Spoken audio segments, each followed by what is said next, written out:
Último momento.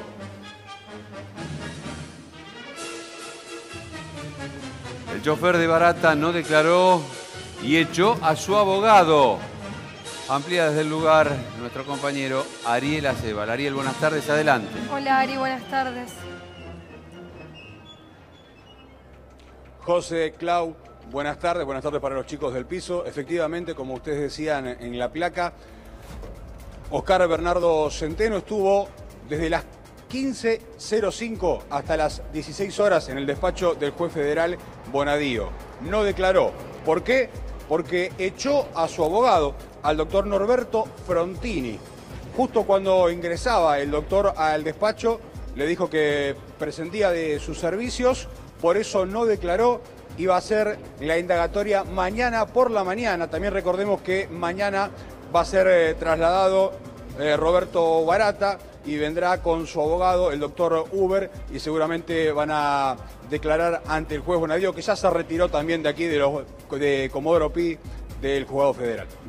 Stornelli le había ofrecido declarar como arrepentido. Eso es lo que se está hablando ahora, de que por eso el cambio de estrategia sí, claro, por eso, a eso me de refiero. abogado, el cambio tiene que ver con esta posibilidad que seguramente le están ofreciendo, que declare como arrepentido. Por eso decide reemplazarlo por Gustavo Colman. Que además supongo yo que será una estrategia conjunta, ¿no? Por parte de todos los detenidos. Él como arrepentido y todos en conjunto habrán decidido justamente que los represente o un estudio o determinados abogados. Ariel, ¿alguna otra novedad? No, justamente lo que ustedes estaban aclarando en el piso, lo que el doctor Stornelli le había ofrecido en primer momento, el tema este de declarar como arrepentido para bajar la pena más adelante. Sí. Obviamente esto es una estrategia por parte de los nuevos abogados. Exactamente. Bueno, allí mientras tanto estamos viendo repetidas las imágenes. En vivo y en directo seguimos allí. Chofer de Barata no declaró y echó a su abogado. Como decíamos recién, pidió que se declarase como arrepentimiento. Recordemos que la justicia está investigando el cobro por parte de exfuncionarios y empresarios del sector energético y de la obra pública, el cobro de coimas, ¿no es cierto? O sea, todo esto se desata anoche, anoche tarde, se sabía que hoy se iban a llevar a cabo los allanamientos. Y a propósito de este tema, vamos a hablar con Mariel Fernández. Mariel, buenas tardes, ¿qué tal? Gracias por estar aquí.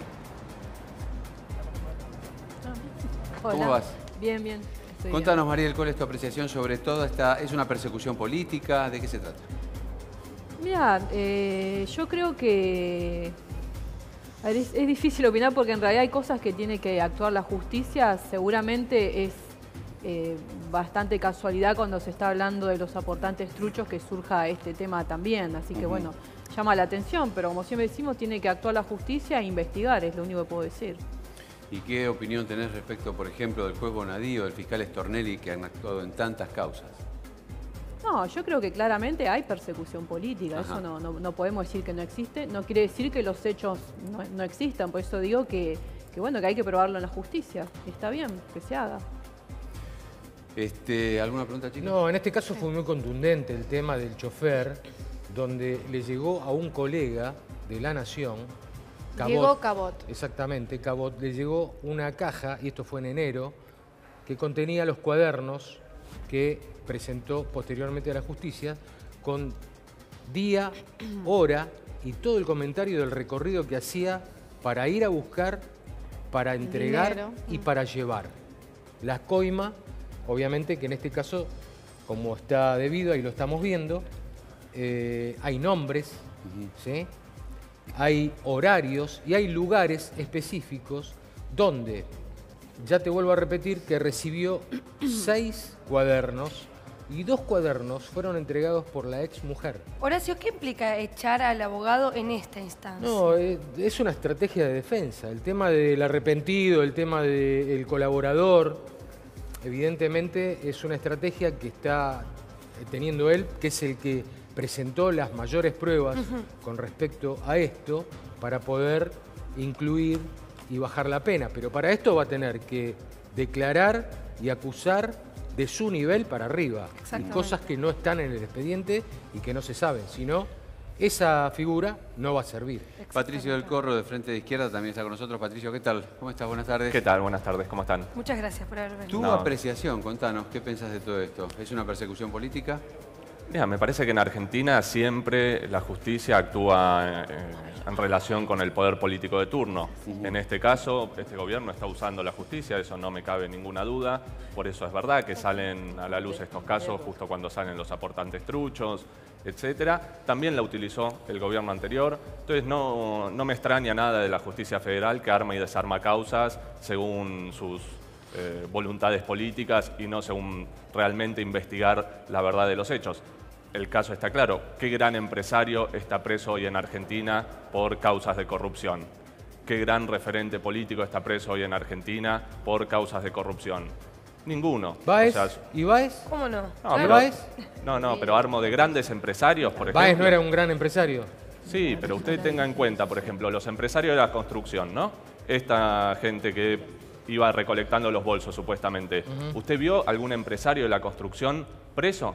Por ejemplo, hay un caso, ¿no? El subte, por ejemplo, de la Ciudad de Buenos Aires, lo maneja Benito Rogio. Benito Rogio no puede salir del país porque está implicado en la causa de corrupción más grande de toda Latinoamérica. Sin embargo, a los empresarios nunca los busca la justicia. Siempre se hace esto más como un show político que realmente para saber qué pasó con ese dinero. Suponiendo, Patricio, suponiendo que de todo esto surja real y efectivamente que hubo corrupción, se compruebe, llegan a juicio oral, se comprueba realmente. ¿Es un beneficio para Macri y levantaría el puntaje que está perdiendo Macri en estos últimos días? Hay que ver cómo utilizan políticamente la causa. Sin lugar a dudas, hay causas de corrupción de en serio. Lo vimos con la mina de Río Turbio, lo vimos con la tragedia de Once, por ejemplo. Entonces, saquemos, ¿hay causa de corrupción? Sí. La corrupción es sistemática en lo que hace a la relación obra pública y gobierno. Sí. Es de todos los gobiernos y los cruza transversalmente. El mismo Grupo Macri está implicado en esta misma causa. Sí, claro. O sea, en esta misma causa, el primo de Macri está involucrado y una empresa que Macri, su padre y Macri vendieron a su primo casualmente. Y además relacionado con Odebrecht.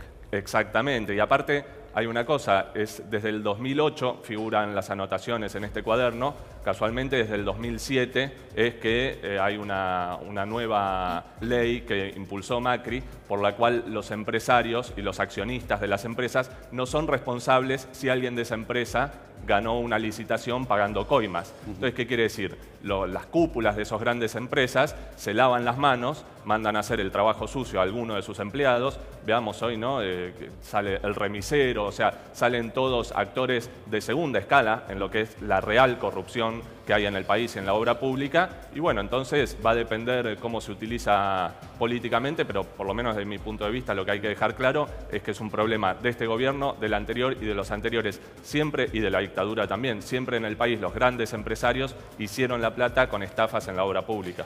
Nati, falta gente todavía por detener, ¿no es cierto? Sí, falta gente, más que nada relacionado con las empresas, porque los allanamientos se hicieron en diferentes lugares, no solo en la capital federal, en la provincia de Buenos Aires, incluso se está buscando a un empresario de IMSA en Mendoza, por ejemplo. ¿Cuántos allanamientos?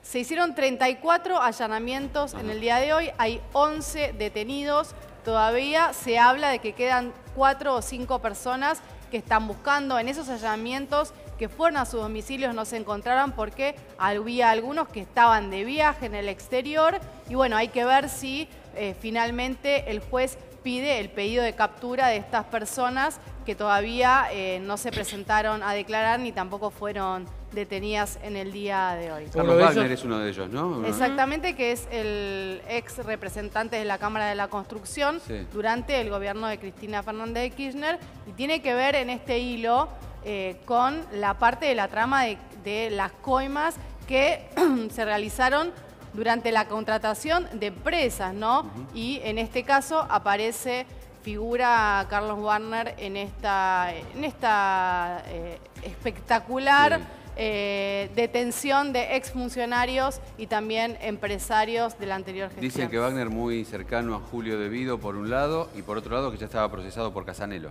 También estaba procesado en otra causa por Casanelo y era un hombre muy vinculado al gobierno anterior, incluso se lo veía muy cercano a la expresidenta Fernández de Kirchner y aparecía en los actos acompañándola. Sí, Horacio, querías No, aportar lo que te algo. quería decir es que lo que dice Nati, Carlos Wagner, titular de Suco, le allanaron la casa. Sí. Le costó mucho entrar porque tenía la puerta blindada. Y lo primero que encontraron fueron obras de arte, que es lo que hacen para poder lavar el dinero Sí. de la corrupción. Bueno, está con nosotros también María José Lubertino. Muchas gracias. ¿Qué tal? Buenas tardes. Por haber venido. María José, la apreciación sobre todo esto y también sobre el llamado de indagatoria de Cristina. Bueno, la apreciación sobre todo esto es, en primer lugar, como lo venimos diciendo desde hace muchos años, mientras no se modifique la ley de obra pública, que es de la misma época de la dictadura y que tiene un montón de falencias que permiten a quienes van a delinquir entrar por algunos carriles que después les permiten zafar en el ámbito judicial, vamos a tener problemas. Nosotros creemos que la cuestión penal de perseguir la corrupción es importantísima, pero que llega tarde. Y un gobierno viene a hacer casas de brujas del anterior y el anterior del anterior, pero nadie reforma la ley de obra pública nacional, que es la madre del borrego. Primera situación. Segunda situación. En lo que yo he investigado en profundidad, que es la situación en la ciudad de Buenos Aires, los desmadres en las obras, no solamente públicas, sino también en el permiso a empresas en cometer ilegalidades en la construcción, está a la orden del día. Yo acabo de terminar mi tesis doctoral, la presenté el viernes pasado y hay un capítulo específico dedicado a los funcionarios del gobierno de la ciudad que hacen interpretaciones urbanísticas que permiten construir de manera ilegal y contraria a la constitución de la ciudad, a las leyes, etc. Es lo que hemos dado en llamar prevaricato urbanístico y que no tiene una caracterización jurídica en el Código Penal, por eso parece una mera contravención, pero en realidad es un delito grave.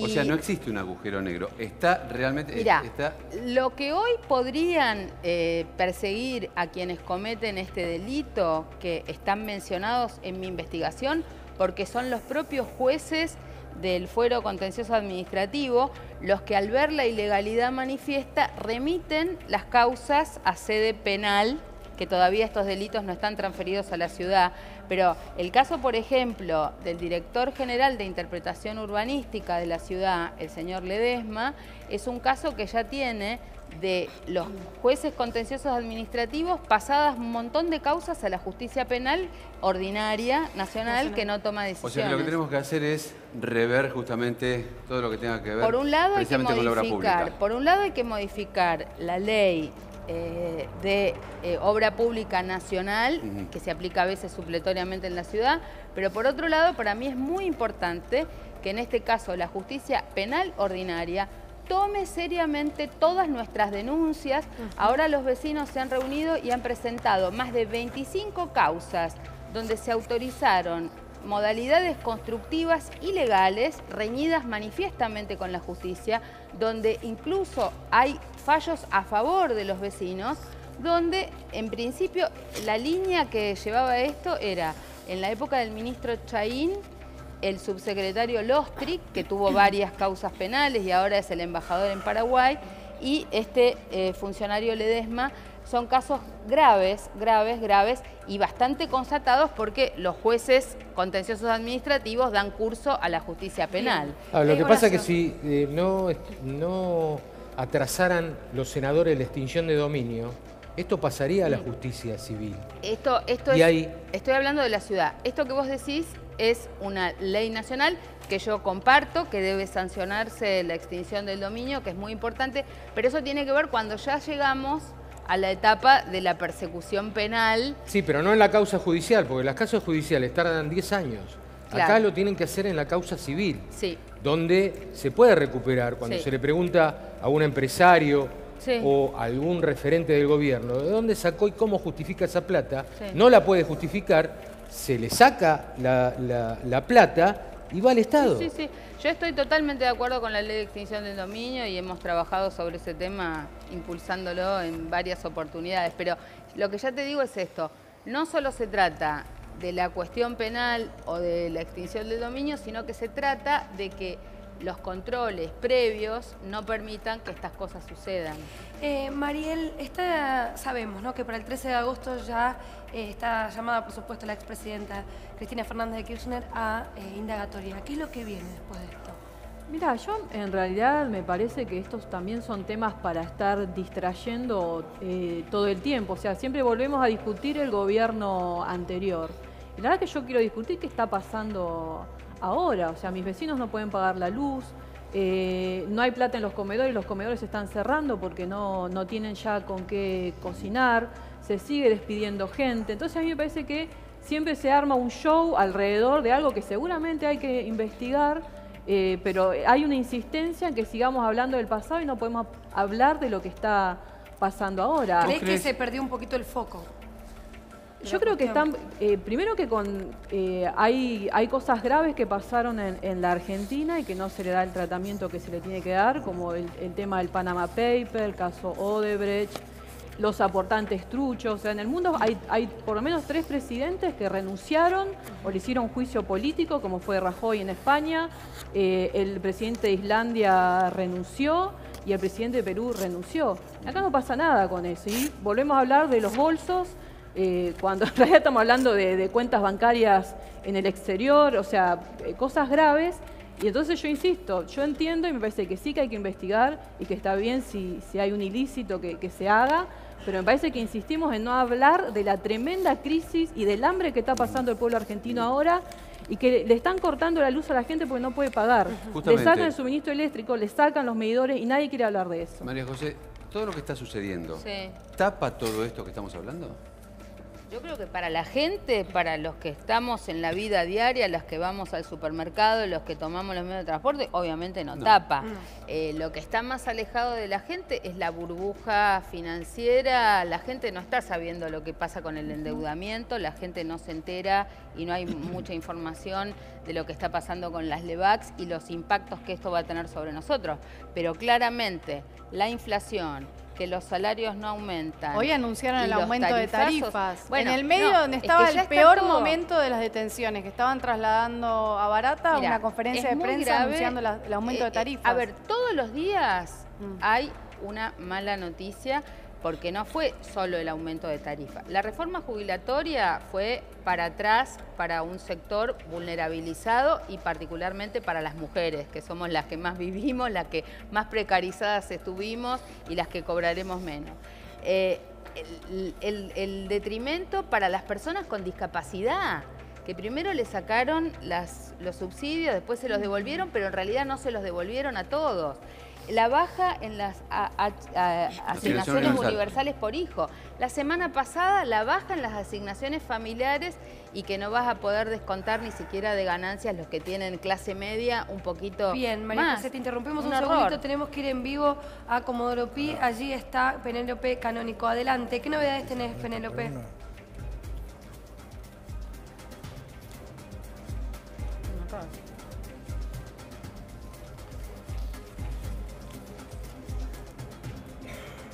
Bueno, María José, perdón, te interrumpimos justamente, pero enseguida a vamos ver, a hablar. la vida perdón, ahí está hablando, perdón.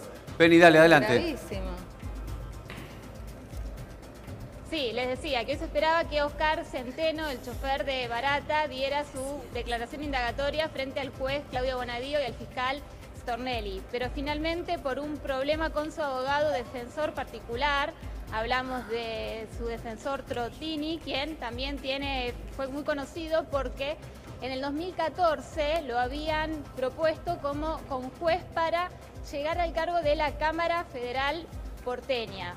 A raíz de eso cobró mucha vigencia, pero hoy se peleó con él y por eso finalmente va a prestar declaración indagatoria durante la jornada de mañana. Seguramente en las primeras horas sea trasladado desde la dependencia de la Policía Federal hasta los tribunales de Comodoro Pi para enfrentarse cara a cara con el juez Claudio Bonadío y poder dar su versión de los hechos.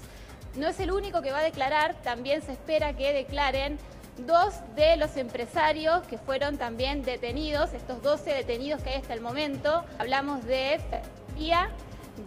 la una importante empresa, y también de Sánchez Caballero, dueño de IEXA. Recordemos que también en la causa se esperan nuevas detenciones. Hay 6 prófugos en este momento, entre ellos el empresario Wagner, de una importante constructora de acá, que sobre él pesa también una orden de detención. El juez fue contundente hoy. Bonadío dijo que si hoy mismo no se entregaba de forma voluntaria o no lo detenían, seguramente mañana emitan una orden de captura a nivel nacional. Uno de los juegos también es posible que mañana dicten una orden de captura a nivel internacional porque consideran que uno de los empresarios estaría en Asia. Francisco Valente, Ahora, sí. esto es lo que hay hasta hoy. En cuanto a Centeno, que va a prestar declaración indagatoria mañana, finalmente asumió su defensa porque tiene que tener sí o sí, por derecho, un abogado. Sí. Un abogado oficial de apellido Colman va a ser quien lo va a asesorar. Lo que se dice hasta ahora, hablando con Stornelli, pidió él, esto también fue llamativo porque le pidió al juez Bonadío, que es quien decide finalmente si puede declarar bajo la figura del arrepentido colaborador. Una figura que le va a permitir reducir la pena, negociarla para poder reducir la pena siempre y cuando aporte información verídica que pueda comprobarse y que sea importante para la investigación de la causa. Penny. Siempre tiene que apuntar a una figura igual o de mayor jerarquía. Volvemos en un ratito. Gracias por este flash informativo. Seguimos aquí en el piso con María José Lubertino, con quien estábamos conversando. Perdón, María José, bueno, yo creo que lo de las tarifas y los tarifazos es uno de los temas más graves. Lo está viviendo crudamente todo el mundo, porque ahora el anuncio que hicieron es que de alguna manera van a dejar de lado las diferencias entre quienes están en algunas provincias con más frío, con más calor o en determinadas condiciones y los tarifas. Bueno, eso no está sucediendo, no es que están homogeneizando las tarifas, siguen perjudicados los que están a mayor distancia de la ciudad, el sistema energético es totalmente ineficiente, no están apostando en serio a un cambio energético que haga la diferencia, y la verdad que no sé cómo va a resistir la sociedad si no es con movilizaciones, con paros, con organización, porque no hay manera de parar esto. A propósito de esto, Patricio del Corro, ¿cómo va a resistir la sociedad? ¿Con movilizaciones y de qué otra manera? Porque las movilizaciones parece que ni siquiera le dan un poquitito de sensibilidad al gobierno. No, me parece que hubo movilizaciones importantes que mostraron que golpearon al gobierno. Sí, pero todo sigue, los aumentos siguen. ¿De qué manera lo golpearon? Todo sigue. Mira, fíjate, el gobierno cuando ganó las elecciones tenía pensado la reforma previsional y la reforma laboral. La reforma laboral se suspendió después de las enormes movilizaciones que hubo en el Congreso en diciembre del año pasado.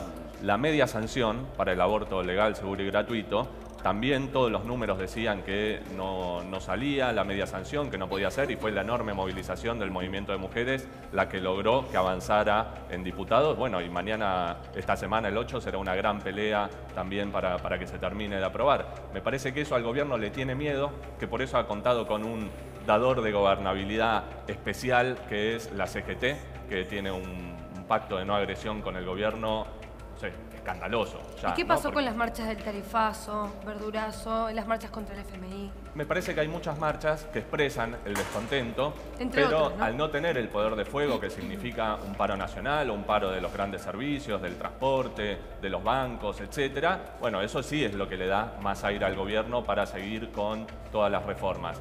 Porque se empuja a que, bueno, cada sindicato pelee por separado, se empuja a que los pequeños productores hagan su verdulazo, hagan el reparto de panes, pero todo por separado. Muy distinto sería si la CGT realmente convocara una movilización. Vimos el paro de hace pocas semanas, el paro fue contundente, pero no se llamó a que esa bronca se exprese en las calles. Me parece que esa es la diferencia en que le está dando al gobierno un suspiro en una situación que es muy mala, como todos marcaban. ¿Y qué opinás con respecto, por ejemplo, a la multa que le aplicaron a Moyano?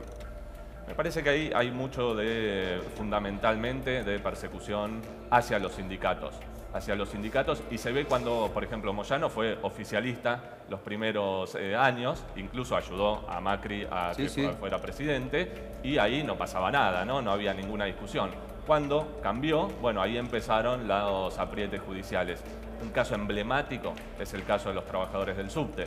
unos trabajadores que tienen su sindicato, lo votaron, es democrático, todo el mundo sabe que en el subte el sindicato de la GTCIP es el que dirige y no la UTA, y el gobierno le saca la personería mediante la justicia, nuevamente, para dársela a la UTA, que todos saben que no tiene ni 2 afiliados en el subte. Entonces, me parece que hay un apriete a algunos sindicatos según si se posicionan más o menos de manera oficialista.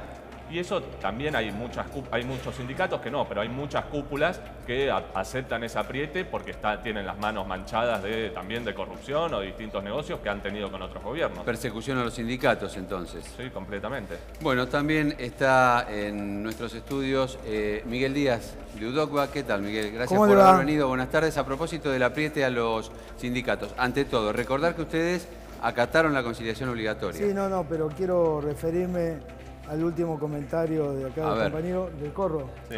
¿Vos sos del Partido Obrero? Del PTS. Bueno, creo que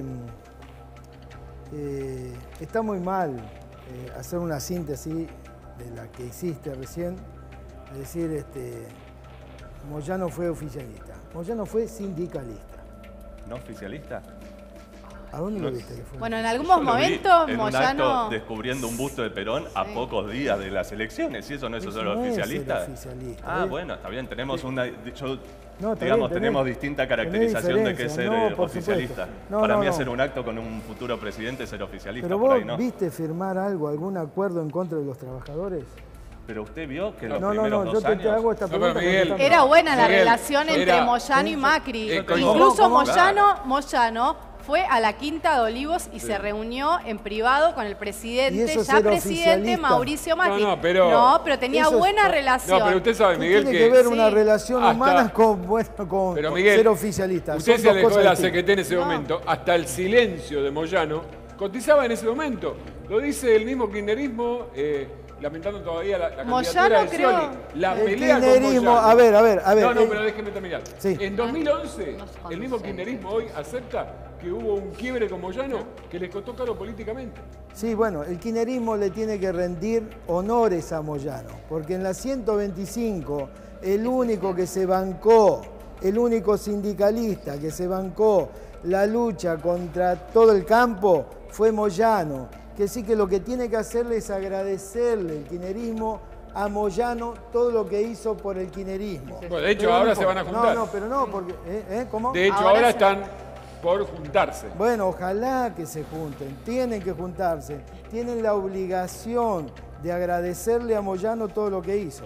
Ahora, Moyano nunca fue oficialista. Lo que Moyano hizo fue la actitud de un sindicalista que tiene que defender los derechos del trabajador, porque también Cristina hizo cosas en contra de los trabajadores. Porque vos haces gesto. ¿Por qué te molesta el comentario mío? ¿Vos sos kirchnerista? Yo. Sí, a mí me habla. ¿Por qué haces gesto cuando te estoy hablando? ¿Gesto? No. Recién acabas de hacer un gesto. Bueno, yo te estoy mirando, entonces, miren, a ver, amigos primero, y compañeros. Le pido respeto porque usted es el invitado. Te estoy respetando, te estoy preguntando. Gesto, no hago gesto, miro a la cámara y nada más. No, bueno, pero ¿sabes lo que pasa? Mirá, el tema es... Si le molesta que hablemos de Moyano, digamos que Moyano se reunió con Macri, bueno, lo único que dijimos fue eso. Ahora, no sé cuál es su actitud agresiva. No, pero espera. Yo no la tuve hacia usted. Vos sos mujer y vos me decís agresivo y yo ya me dejás sin hablar, entonces. No, digamos la verdad, lo que pasa en lo que pasó en la Argentina. Acá Moyano se bancó al kirchnerismo y se bancó la lucha muy, muy difícil que hizo Cristina y que hizo Néstor con el campo. Hoy estamos, gracias a esa historia que cambió radicalmente, estamos en un muy complicado económicamente, porque hay que aplicarle en serio al campo retenciones, porque estamos, digamos, a los que están haciendo ganancias tienen que poner. Los que estamos en pérdida no podemos poner más. Los que somos los trabajadores. Estamos de acuerdo, pero el tema era otro. La convocatoria era otra. Sí. Era justamente hablar precisamente en este caso de cómo pega la crisis, cómo les pegó a ustedes y por qué acataron la conciliación pega, obligatoria. dijo la compañera, que no sé, discúlpame. Mariel. La compañera Mariel Fernández. Bueno, sí, dijo que la gente no puede pagar la luz y el gas. Sí. No es que no puede pagar, le cortan la luz y el gas. Nosotros somos una organización en la provincia de Buenos Aires que tenemos 120 distritos organizados. Hoy hay cortes en 17. En 17 distritos le están cortando la luz y que la pagan. Yo vivo frente a la cancha de Racing y me están cortando la luz y la pago y está paga. No hay luz, no hay energía, no hay control en el Estado. El Estado no controla la energía y encima vale 300, 400, 1000, 1200% y dicen que esto era el gradualismo, ¿no? Una cosa que yo quería decir ¿Está de acuerdo con lo que plantea Miguel? Lo que yo quería decir es esto, que me parece importante aclararlo. Es ilegal que estén cortando ahora gas y luz, porque hay un fallo de la Corte que dice que eso no se puede hacer.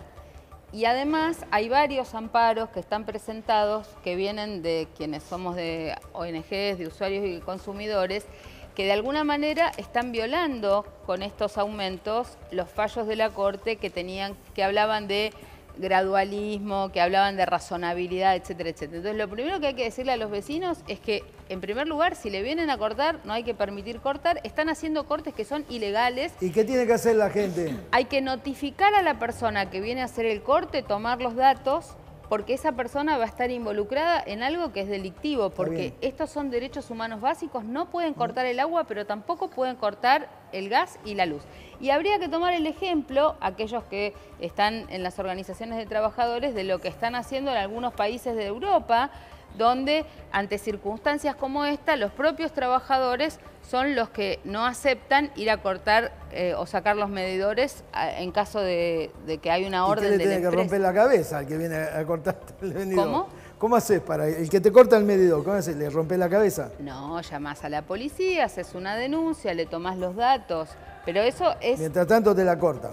Bueno, a ver, si yo no soy gobierno, lo que te estoy dando son las herramientas jurídicas, nunca la violencia, nunca la violencia. Lo que ha sucedido en el Gran Buenos Aires, lamentablemente, es que terminan trabajadores contra trabajadores. O sea, los vecinos toman de rehenes a la cuadrilla, que inclusive son tercerizados de las compañías, y se generan situaciones de altísima violencia. Y es así, pero la culpa la tienen los que están haciendo o dando órdenes que son contrarias a la ley y al amparo. El ente regulador sería eso. Sí, el ente regulador, que es el Estado Nacional, el ente regulador que está totalmente cooptado por las empresas, porque son los gerentes de los que fueron miembros de las empresas, debería cumplir un rol en este sentido. Los entes reguladores están pintados, lo hemos dicho en todas las audiencias públicas. Está con nosotros, en nuestros estudios, Sergio Chousa, economista. Muchas gracias por haber venido. ¿Hasta cuándo los aumentos, Sergio? Bueno, la segunda mitad del año seguro van a perdurar. Se esperaba, había expectativas de que la segunda ronda de aumentos para electricidad y para gas vinieran cerca de octubre, noviembre de este año, y al final se adelantaron. Hay una intención del Poder Ejecutivo de concentrar todo lo que son las subas de productos regulados por el Estado en el mes de agosto, entre agosto y septiembre. Ya tuvimos, tuvimos ahora hoy el anuncio de electricidad entre el 20 y el 30%, el promedio alrededor del 24,8%, y aparte, llamativamente, con un esquema de hook robin, ¿no? Donde los que más se le incrementa va a ser para los hogares de menor consumo, lo cual es totalmente redistributivo. Sergio, una familia llega a su casa, prende la hornalla, ¿a quién está beneficiando en ese momento? Bueno, las compañías energéticas, en particular las distribuidoras, son las que más ganancias han tenido. Han presentado balances con sumas millonarias, con 5.000 millones de dólares de ganancias en los últimos años, y eso genera necesariamente una redistribución de ingresos. Las energéticas y los bancos son los que más ganaron. Perdóname. Las petroleras, las mineras y los bancos. Penny, adelante. Penélope está en Comodoro Pi. Penélope, adelante, a ver. ¿Alguna? Penny, ¿me escuchás?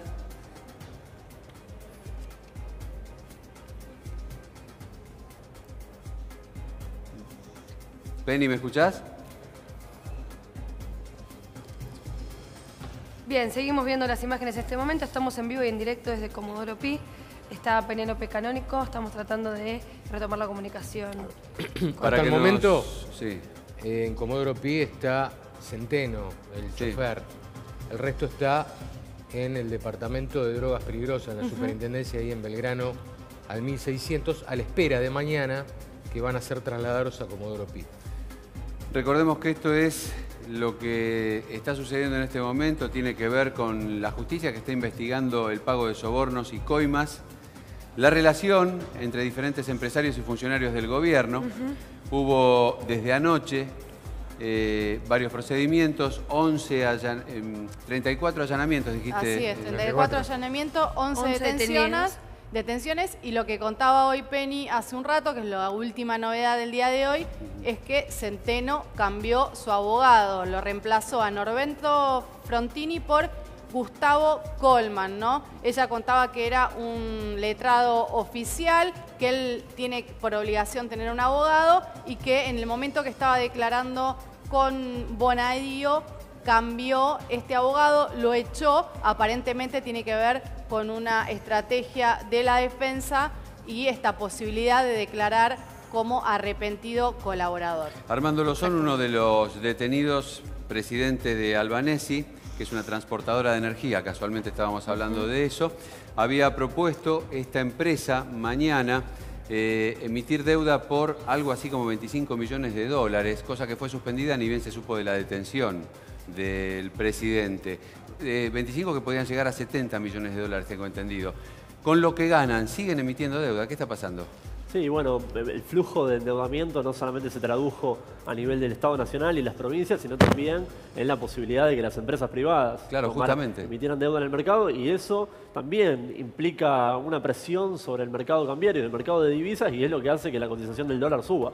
Hoy, en paralelo a lo que fue toda esta movida de detenciones, hubo un aumento del dólar de 30 centavos. Sí. Con lo cual, con la medida que hoy impulsó el Ministerio de Hacienda de reducir las licitaciones de dólares de 100 millones van a pasar a 50 millones, bueno, la plaza cambiaria, toda la demanda de dólares va a seguir teniendo presión y se espera que para los próximos días... Pero entonces, ¿quién está marcando la tendencia en el mercado? Porque no entiendo. El gobierno pide plata para poder, incluso dentro del dinero que pide, es justamente para poder colocar esos 100 millones. Ahora lo redujo a 50 y sube el dólar. ¿Quién está marcando todo esto? ¿Quién está llevando la economía? Bueno, seguramente no los minoristas, no las familias que tienen tal vez alguna capacidad de ahorro y pueden presionar sobre el dólar, porque hoy en día son los bancos los que están presionando para poder colocar. Con la paz cambiaria de estas últimas semanas, donde el dólar se mantuvo relativamente quieto, volvió el carry trade, volvió la bicicleta financiera. O sea, volvieron las tasas de más del 40% en dólares, que en periodos de estabilidad cambiaria los bancos con libre movilidad de capitales pueden remitir al exterior. Tenemos que volver a Comodoro Pi. Sigue allí Penélope, adelante. Hola chicos, les contaba que Centeno, si bien hoy no pudo declarar, ni siquiera llegaron a comentarle cuáles son sus derechos que lo asisten en la indagatoria, finalmente quedó trunco. Pero todavía se encuentra en el edificio de Comodoro Pi, en este momento está en la alcaldía. Tendrán que trasladarlo hasta alguna dependencia de Policía Federal porque no puede pasar la noche acá. Y luego, durante la jornada de mañana, volver a trasladarlo a Comodoro Pi para que en el piso cuarto o tercero preste declaración frente al juez Claudio Bonadío y el fiscal Stornelli.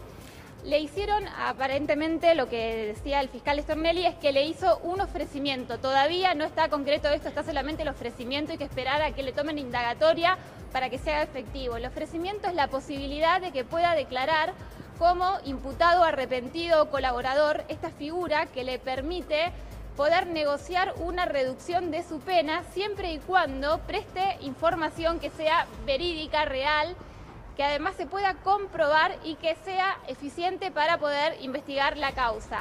Además tiene que ser información que refiere a una figura igual o de mayor jerarquía que él. En esto lo que se está investigando, el delito aparente por el cual se los va a imputar a estos 18 imputados que tienen que prestar declaración indagatoria, 12 detenidos y 6 prófugos. Entre esos prófugos hay 4 empresarios y 2 exfuncionarios.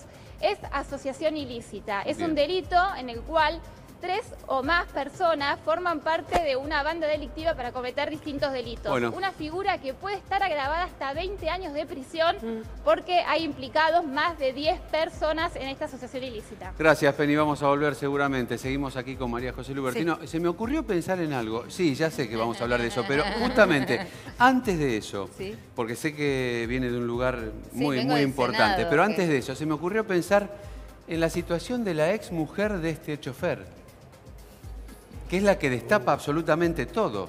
Mira, amenazas, no sé, se me ocurre dónde estará. Yo, la verdad que son casos demasiado turbios donde desconfío de todo el mundo hasta que se pruebe lo contrario. O sea, la verdad que no sé cuál es el trasfondo que la guía a ella a hablar, porque cuando alguien convive con una persona de estas características, evidentemente tiene la información y a veces incluso goza de los privilegios de lo que han hurtado, así que, o robado, así que no... Bueno, y a propósito del gesto de recién, sé que viene del Senado, sí. Sí, a ver... No, la estábamos despidiendo en realidad. Tuvimos toda una mañana muy agitada y días muy agitados y una gran marcha y movilización en la plaza.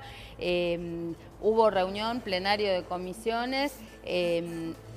La mayoría de todas las comisiones se lograron juntar 26 voluntades favorables a un despacho con algunas leves modificaciones, lo cual implica que volvería a diputados, pero que se mantiene la idea de la legalización, la idea del derecho a la salud de las mujeres, la gratuidad del servicio. Y bueno, fundamentalmente lo que queremos manifestar es que hubo realmente una situación de disgusto en esa plenario de comisiones porque los diputados, los senadores que están un poco alineados en la línea de esta antiderechos, lo que plantearon es que no había mayoría, que no había dictamen. ¿Eso no se esperaba? No, bueno, obviamente el senador Pichetto se anticipó a la jugada que iba a hacer el senador Pinedo y puso en consideración primero que ya hay antecedentes de que, como dice el reglamento de la Cámara, cuando hay mayoría en el caso de un plenario de comisiones, se computan la mayoría del conjunto de comisiones y no por separado. Nos pareció que un tema de semejante trascendencia no puede quedar entrampado en una discusión de una chicana burocrática, tecnocrática, sino que la gente tiene que poner sus dictámenes y lo que se considera